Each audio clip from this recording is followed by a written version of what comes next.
はいさーい。さあ、かなさん、今日は沖縄中部北中城に来ております。あれ、お初じゃないですか？そうなんですよ。北中城はお初みたいな感じなんですけどね、以前ペリーの会で中城の半田道だったりとか、あと中城城跡とかもね、見たんですけれども、がっつり北中城っていうのは初めてというか、もうなんか難しい、中城、北中城、なんか同じ町の別の地域かなって思っちゃう、外から見ると。それ村民に怒られちゃいますよ。怒んないで。いや、北中城にもたくさん見てほしいのがあって、その中でも中村家住宅、これは国の重要文化財で、なんとですね、第二次世界大戦の沖縄戦で奇跡的に焼失を免れたっていう建築物なんですよ。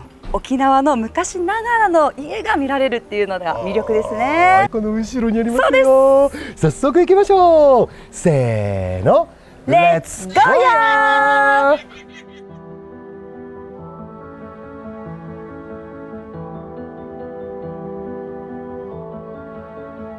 皆さん、チャンネルの応援をよろしくお願いします。Merci de soutenir la chaîne。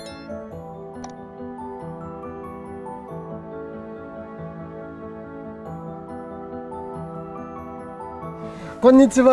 よろしくお願いします。本日ガイドしてくださる方ですか？はい、比嘉と申します。比嘉さん、よろしくお願いいたします。お願いします。今日中村家という貴重なね建物を見れるということなんですけれども、こちらはどういった場所になるんですか？中村家はね、今から約300年ほど前に江戸時代の中頃に、首里の方から移築された古い建物なんです。移築された。どうやって首里からここまで移せたんですか？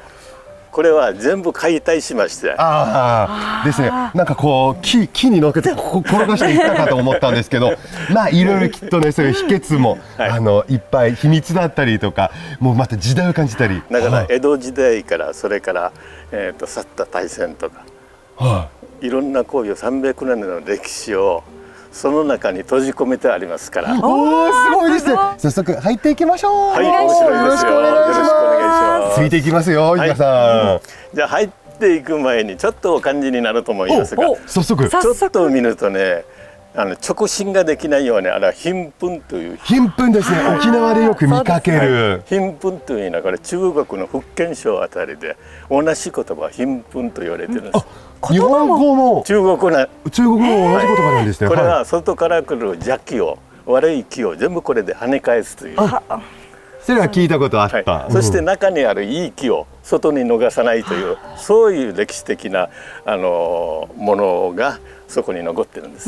単なる目隠しとかではないですね。風よけではないじゃないですか。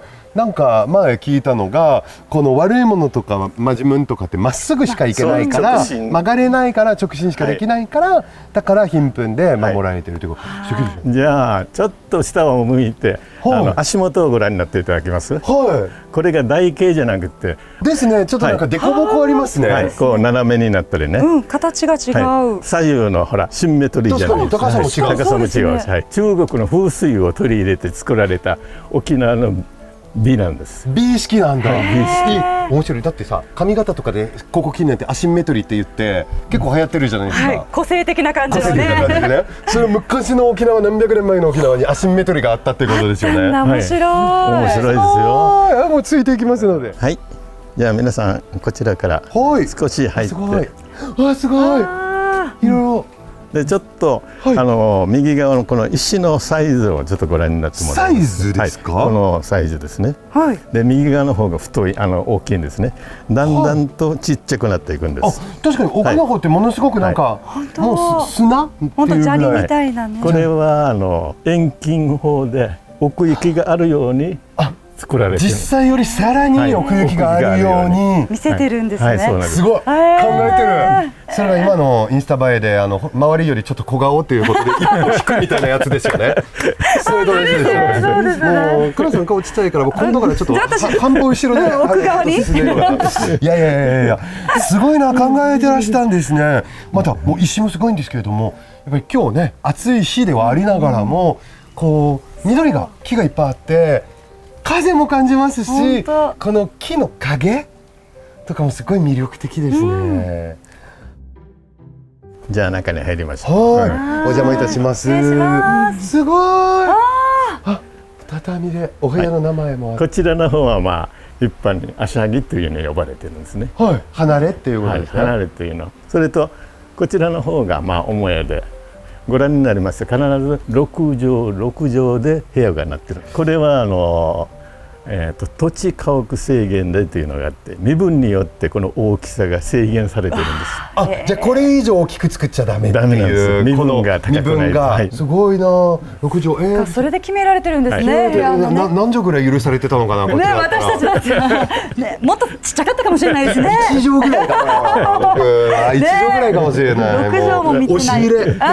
押し入れに、もうなんだろうね。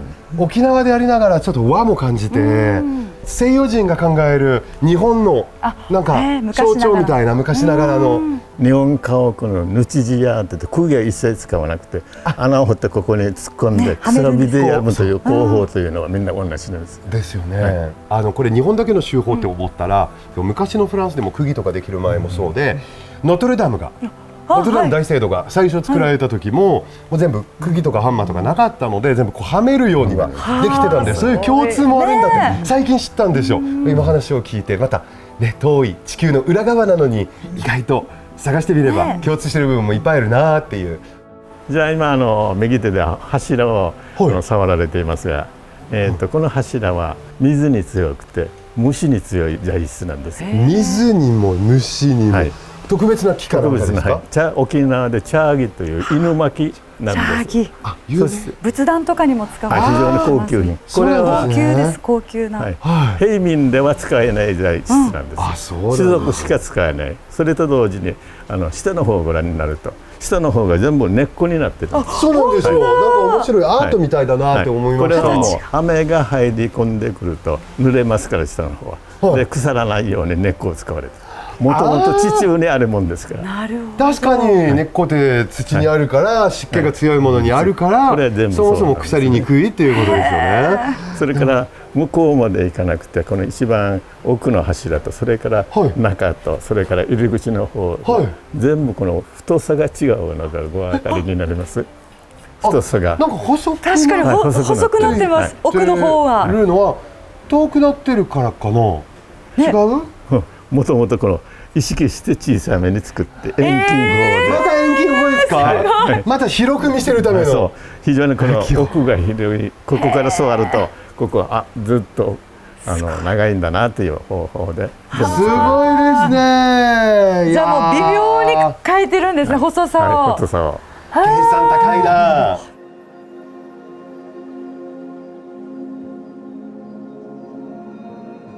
じゃあ中にお入りになったところで、そうですね。こちらの方が中に入れるんだってちょっとびっくりしたんですけど。一番座で、まあ沖縄では上座といって、上座、上座と一番家族の中でお父さんとかおじいちゃんとかが入るところがする。ああ、一番じゃちょっと。はい。別名男の部屋という、生きがじゃ生きがっていう、生きがじゃか、生きがじゃ、生きが男ですね。男ので、こちらから二番座といって、二番座、二番座の方は仏間になっています。これが仏間になるんですね。仏壇がある。三段になって一番上の方に位牌が祀られて、いやすごい。位牌もほら全部代々長男系統で全部続いて、確かにそうですよね。現在も12代目までずっと続いています。でも今でもね、やっぱり沖縄の文化、家族の中で長男という存在が結構重要だなってつくづく思いますね。そこからいろんなタブーが出てくるんですね。タブー、はい、継ぎ方が悪いとかね、いろんなのも。なるほどですね。それからここが三番座といって、ここにも仏壇が入ってるんですね。ここに珍しいですよね。これは見れるんですか？見れますよ。これでもこれは倉庫になってちょっと興味があると思います。なんか作りは全く同じなんです。ここにも仏壇が。仏壇がこっちにもあったということです。これもいろんなほら誰が入るかというのもいろいろと決まってるんです。はい。これは正式な正祭はこちらの方に、はい。入る。上の方が男で下の方が奥さんが入るんです。はい。それから5歳になって即まあ側室みたいになってくると。5歳っていうのは後の妻ってこと、はい再婚とかみたいな感じ、実際には再婚してないんだけど、当時習慣が当時残っていたのをそのまま引っ越してありますから、こういうふうに作られてるんです。第二夫人とかってことね。深い説明はちょっと面白いんじゃない？面白いですね。その時代の文化でもあるので、文化ですからすごいですね。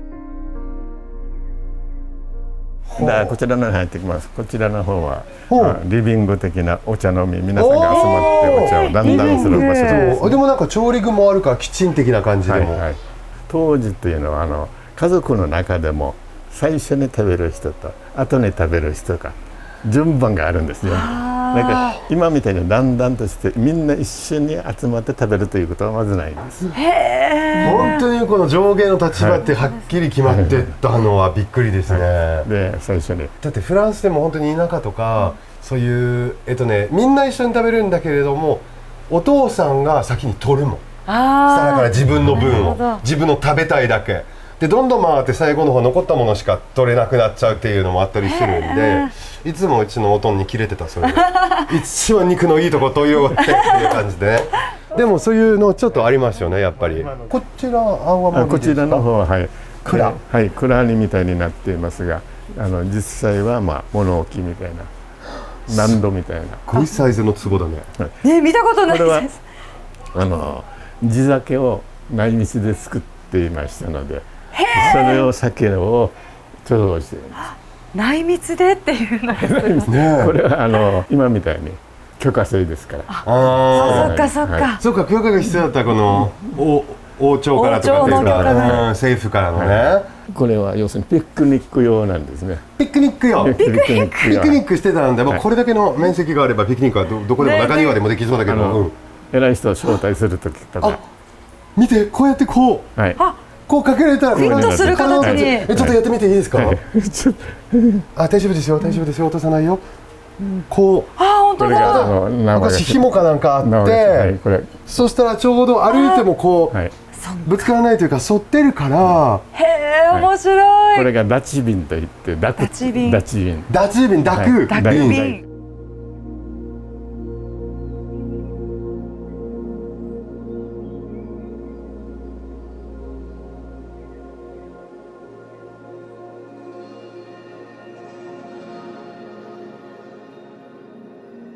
こちらはどういったエリアになるんですかね。こちらは敷地のまだレイアウトが全部統一されてるんです。琉球の屋敷というのはまずは入ってきて右側にあしゃぎがあって、それから母屋があって、台所があって、そして畜舎があって、畜舎の後ろ側にこういう豚小屋がある。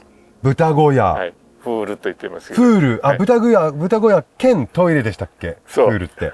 じゃあつまり右側から入って一番位の高いところからどんどん豚小屋に落ちていくっていう感じの順番になってるってことですよね。でもそれが逆なんです。豚小屋が一番格式というよりも高いところなんです。そうなの？我々の考えとちょっと違うんですね。豚の考えが？豚に対する考え。豚に対する。当時の考えがね。だから外から入ってくるとご婦人方は必ず最初に豚小屋に来て、自分に取り付いた邪気を全部払うのがこの場所なんです。はあ。この場所なんです。なるほど。でもプールって有名ですよね。昔沖縄にたくさんあったけど、なかなかそれこそ戦争でたくさん壊されて残ってるのは数少ないって言われるから。そしてこのプールの数なんですね。はい、3つ。はい、3つはちょっと裕福なところなんです。大体2基なんです。それから4基もあるんです。1箇所だけあります。どこだろう。これ野呂さんのお家の久高島とか。久高島はじゃなくて、じゃあ首里の方の。はい、首里も3つです。首里も3つ。でも野呂は4つ。首里より上の。どこでしょう。これはね、浜比嘉にあります。浜比嘉。小さい島で4つも。でもこれって結局変わってないと思うよ。例えば今の時代で新築家を建てた時に、特に海外とかだとすごく大きいお家とかも、それこそ位の高い人、お金持ちの人って風呂場を複数入れるんですよ。各階に2つとか。っていう感じで考えれば、その数で裕福さも感じられるのはずっと残ってるよ。そうですね。なんか人間の本質ってあんまり変わってない気がするんですよね。これで何百年前のものと比べても。ただ豚さんと人間の排泄物というのは関係があるんですね。関係がある。はい、人間の排泄物はここでやりますので、これがフールなんです。はい。名前は排泄物をするところがフールなんですね。はい。でこれが豚小屋はワーフール、ワーフール、うん、豚の生活空間とはいはい排泄物を人間がやるところは呼び方が違うんです。はいはいはこれがちょっとこちらに、いはい。はい。この対になってちょっと今埋めてありますけれども、4基対になってはい。真正面にちょっと見えるかな、埋められてますけれども、この字型になってますよ。見えました見えました見えました。はい、なるほどなるほど。ここでスタン見えバイする。た見えた。はい、スタンバイするんですね。っていうか過去の人たちの排泄物に関してここまで長く考えたことがなかったけど、なるほど、下にじゃあ豚は下、人間が上からで、でそれが全部下でつながってどっか流れていくって感じですよね。流すのはね、こういうのスタンバイしてるんです。スタンバイ。スタンバイ。はい、誰がですか？人間が。絶対やりたくない仕事だ。豚さんが落とすのを下でスタンバイして口は開いて待ってるんです。人間の排泄物を。そう。はあ、そのまま食べてた。びっくりした。人間が排泄物を待ってると思った。絶対したくない仕事だなと思ったけど。口を開けてって。だから今ちょっとビビった。ちょっといくら深夜番組とはいえだいぶハードルが高いなってちょっと思ったけど。豚さんが豚さんが口開けて。はい、待ってるんです。当時のうんちというのはすなわち粗食ですから。泡とか麦とか冷え、野菜しか食べてないから、ソーセージとか防腐剤とか化学肥料一切入ってないから、ものすごくいいものなんです。当時のうんちはいいものです。今でいう赤ちゃんのうんちみたいな感じですよね。お母さんがお二人うんち評論家が何かですか？赤ちゃんのうんちは綺麗なんですよね。うんち評論家ですか？ってごめんなさい、ワイン評論家でいいです僕は。これが今でいうこういう自然のSDGs、食物連鎖。まあ似たようなもん持続可能な。